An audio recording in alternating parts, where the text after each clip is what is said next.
kan fatiyaa kana nan dadhabe malee jaalladhee miti amma duras obbolummaan jaalalaanis ofitti qabee akka hiriyaa kootiitti ofitti qabee wajjin nyaadhee wajjin dhugee sossobee irraa fageessuu nan dadhabe lolees irraa fagaadhee biroo keessa godhee isiin gara duubaatiin reediidhaan nagaa dhabeetta kanaafin dadhabee alana yoon eeyyame yoo jedheetiin harka kennadhee fuudhu bakka homaa gochuun danda'u.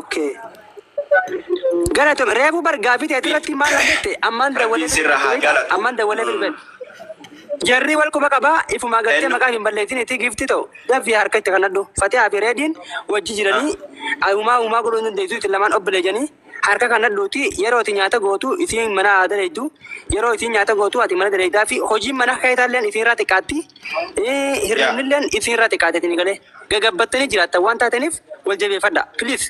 Wajjabeeffadha. Mucaan hin danda'a. Mucaan amma tokkoffaa jaalala beekaa. Sanirraan immoo kocarraa naa kennitu. Dubbadhu.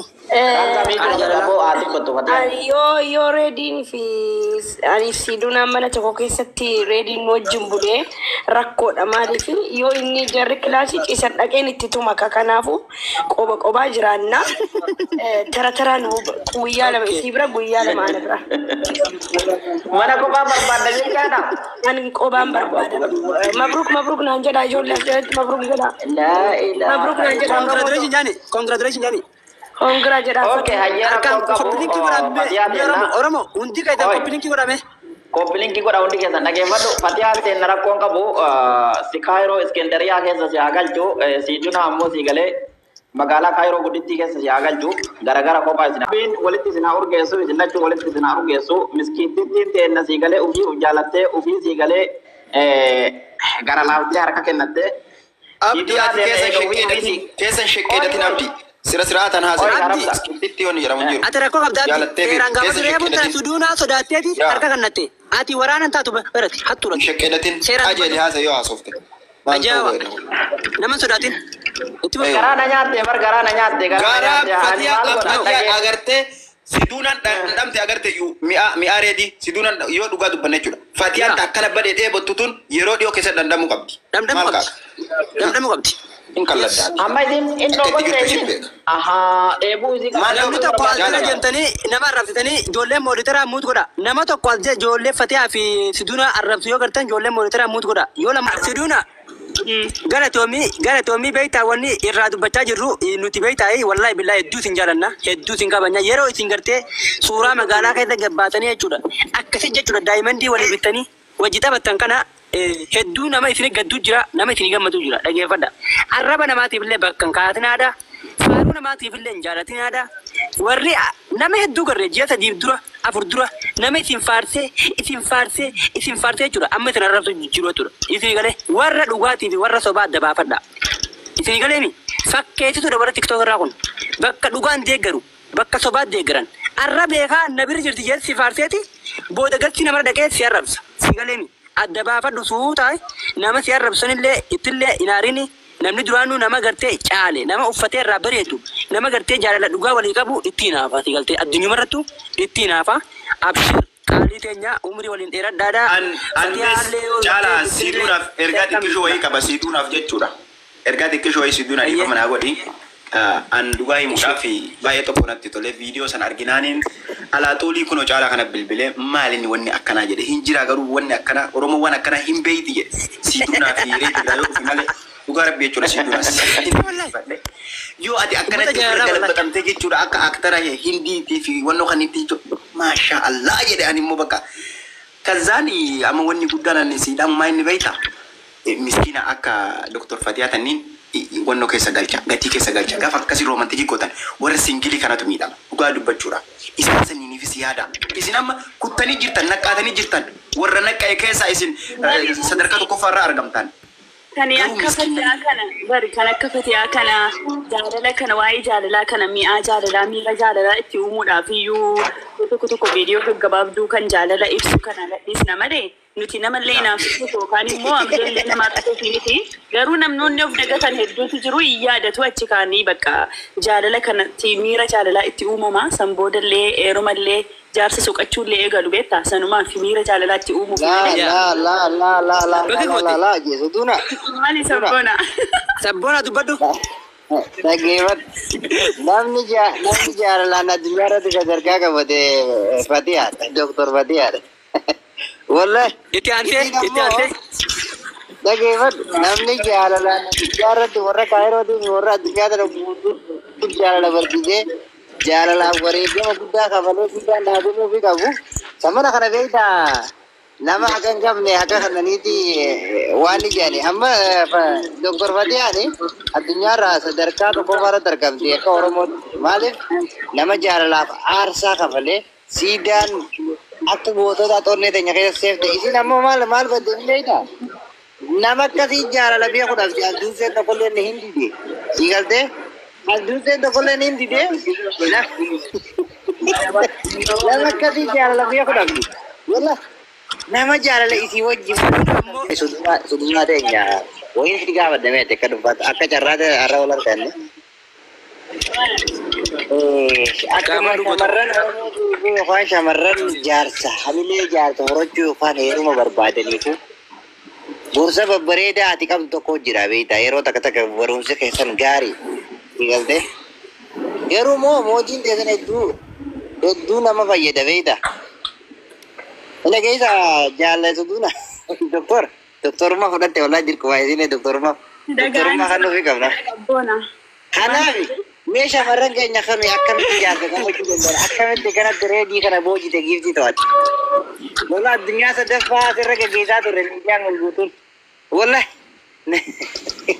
badatti nu hambifte wallahi nu cabsitee baate. Abootu duna maa hirriba namoota akkatti. Caalaa namoota as keessa jiran kana abdiillee fu'ellee nuurellee carraa kennaati. Namni hunduu yaada qabaa harka baasu jira. Sabboona nama dubbee bara haa dubbatu qaba. Sabboonaan dubbatee achi booda inni irra nakee deeman. Iyyaa ooltanii dhageeffadhaa mee iltu duna mee barumsa takka fuudhuuf yaana. Wallaahi ani gama kiyyaani jechuudha galatoomaa carraa kana naa kennu keessanii fi. Maqaan waa'ee jaalalaa irratti dubbachuuf waa'ee jaalalaa niin barsiisaa iyyuu barumsa jaalalaa niin qaban ture sagantaa baneeti mana kiyyatti baadiyaan tokko ergaa niin dabarsaa fi garuu immoo jaalalli injifataadha hin beektanii mootummaa biyya tokko jechuudhaan barabbaree bulchuyyuu jaalala haadha manaa isaatiin booji'amee immoo jaartii mata akka fuudhee jiraatami akkuma sana. Aadamaa rumiitu jaalalti mootiidha mataan isitu jee. Eraafina seeratti hin bultu jee. Jaalalli mo'ataadha. Jaalaluma malee wanni biraa takka illee hin jiru. Kana ergaan kee. Amarran akka kee kana Sabboona koi mee gaafii takka koi bakka kanatti mee koi sabboona koi bakka kana waa gaafachuu barbaada.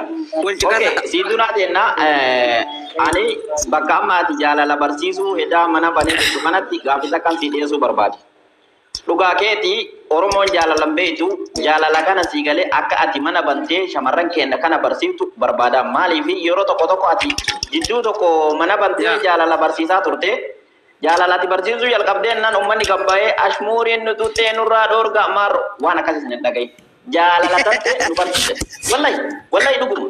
Jaalala sana mana banii shamarran nutti herumuu didanii anama kun hojjimmaan sii galee fuudhu edda waan ta'eef magara boora mataa gubbaa keettee itti iyyituun malee uummata sii galee nama dhaga'uu miti. Ati jaalala kan kee mana banadhu itti fuufi. Wala ashmuurii maarroo jinni kana dhaga'inii jaalatan teetti oofi abdiin hedduu si jaalata hedduu si kabaja. Jaalalli keessan hedduu luttoolee jira. Jaalattare maal jaalattare?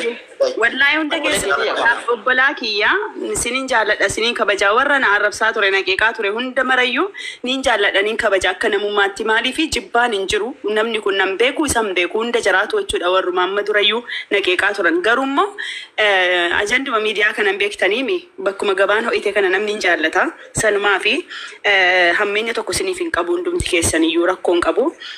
Garummoo amma wanta shamarraniif ergaa waliigalaa tokko wanta dabarsu yoo jiraate shamarran keenya jechuudha. Ifdaaduu kaayyoon qaba jechuu dhiisaatii dhiirri keenya Oromoon gaafa inni dhufe haa isiniin jedhee lakkoofsa bilbilaa xaq wanti isin deebistan haayituu lakkoofsa bilbilaa wajjin jechuudha. Itti deebisaatii wal jarajjanaa wal fuudha jireenya keessan jiraadhaa isiniin jedha maaliif yeroon illee namatti darbaa. Ijoolleen dhiiraa keenyallee jechuudha gaafa isin of dhaaddanu kaayyoon qaba maarree jettan jechuudha gara biraa deemu isin harkaa jechuudha. Kanaafuu haa isiniin jennaan lakkoofsuma bilbilaatti kennaati janajjanadhaa itteeruma harkaan gahadhaa jaalala isintu barsiifata. Mee ganni yaada bahime ganni na baatu nuti qabadda mee kubbadha ganni dubbadhu. Waan jechuun barbaade waan isin jetta koo waan bareedaadha. Dhugaa dubbachuuf siiduuna jechuun wallahi intala cimtuudha. Nama sammuu cimaa qabudha jechuudha. Odoo nama garii taatee maraataa bultee fiddii gayyuu baay'ee arrabsattillee garuu obsitee sadarkaa kana ga'uun isii kun baay'ee tokko wallahi jabummaa isii arge jechuudha. Isin galee kanaafuyyuu warri arrabsitan amma bilaashi arrabsitan malee siiduuna nama caaltee argamtee jirti. Kanaaf siiduuna irraa gadi bu'aa hin tuqina. Deebi'ee ammoo waan isin taphattan keessatti yaani waan xiqqoo natti hin tolle yoo dubbadhe rakkoo qaba. Dubbadhu. Maal dubbatu jamta yaada keenya faalletti waslaata. Dhimma doktoraa yoo ta'e jaalalli ijaan qabu. Doktorri reetii jaalattee jirti. Ni argatti gittim goote argatti siiduuna waadaan seente jirti. Akka itti argatan immoo reedii fi doktorri wajjin dubbatanii siiduuna sadan kun akka itti fixatan haala mijeessina waan ta'eef sabiraa hin gubatanii baddan malee doktorri itti heerumti. Bakka kanatti eeyyama kiyyanarraa fuutanii isinis jaalala reediif qabdu ibsattee miidheemte hojiin naannoo siidumaaf dhiisaaf yaadumaaf dhiisaa. Harkaa galfattu akkasimi. Yoo simatti deebi'a. Of course. Mashallah. Fatani ga jalli sama. Sudura gabin sura kau. Ayyee. Waame. Ayyee. Suduna akka kale surprise ati ifi qofa surprise intane beta. Rakkata mana arabaa jiru fi khawal fuudhee jaalalan beeyne fi kana hunda surprise goote ni beta khamana keessa waliin odaa olillee qofluun dhabu viidiyoo ta'e sana laalee siigalte. Nama meeqa wali firoomsite jechuun jaarsuma jaartii hara bitaa mirgadda wallaalee hogguu jaartiin ol seente jaarsii gabboo hunda kofalchiisuun dhabdu edda nama meeqaan raamanni bu'eedha. Lafa kan meesisuuna akka nama tokkotti hamartii jaalalaa yookaan warqii si badhaasee abbaa mana keetii kabajamaani yeroo inni gattaa'ee si kan sani miira akkamtu si dhagame giftitu akkam taate. Eetaan jira ta'eeti. Waan kana gammachuu kiyya uummataa waliin qooddadha jedheen ture. Garuu immoo asitti na gaafachuu keessanis hayyee hedduu galatooma. Laali ani yerooni manaa bahuu quban qabu wallahi isuma dhugaa dubbachuuf quban qabu sapiraayisiidha wanniini. Asumaan kaaffee deemnee ka qareechuudha viidiyoo waraabbachuuf an cinqamu gaafa sana inuma bakka fedhiidhuma viidiyoo waraabbachuu kanallee hin qabuun ture. Viidiyoo waraabbannu kottu viidiyoo waraabbanna bakki kun hin bareeda yeroo inni naan jedhullee hin dhageenyeeni. Sanbooda dhiisirra bakka muudii dhumti kiyya muudii viidiyoodhaaf ta'uu miti minaamin jedhaaniin ture. Sanbooda jechuudha kottu bakka sinimaa seenna jedheeti yeroo akkas deemnu kan mucaan kaameeraa qabee fuuldura dhaabatuu fi kareediini waan sana baasee naa kennuun argee wallahi dhugaa dubbachuuf wanni sun sapiraayisiidha malee waan itti yaadne. Mashallah. Garuu immoo viidiyoon turaadha. Wanni isin hubachuu qabdan viidiyoon kan bubbuleedha.